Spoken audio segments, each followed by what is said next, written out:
ঈমানের সাথে মৃত্যুর দোয়া। ঈমানের সাথে আপনি যেন মরতে পারেন, আল্লাহর কাছে সকল সর্বদাই এই দোয়াটা করা। কেননা পৃথিবীতে যত নবীগণরা এসেছেন, যত নেক মানুষরা এই দুনিয়াতে বসবাস করে আল্লাহর নৈকট্য হাসিল করেছেন, সবাই হুসনে খাতেমার জন্য, ঈমানের সাথে মওতের জন্য আল্লাহর কাছে এই দোয়াটা করেছেন। আমরাও যেন আল্লাহর কাছে এই দোয়াটা করি।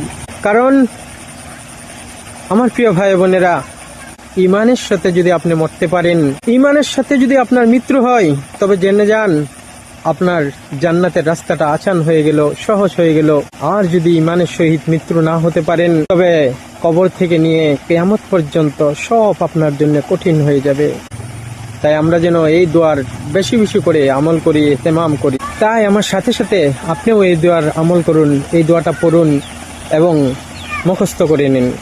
ফাতিরাস সামাওয়াতি ওয়াল আরদ, হে আসমান এবং জমিনকে পয়দা করনে ওয়ালা, बनाने वाला, सृष्टि करने वाला, अंता वलिय्यी फिद दुनिया वल आखिरा, আপনি আমার ওলি, আপনি আমার সবকিছু করনে ওয়ালা, আপনি আমার ওলি, আপনি আমার রাখওয়ালা, আপনি আমার ভালো করনে ওয়ালা এবং মন্দ করনে ওয়ালা, দুনিয়ার মধ্যেও এবং আখিরাতের মধ্যেও।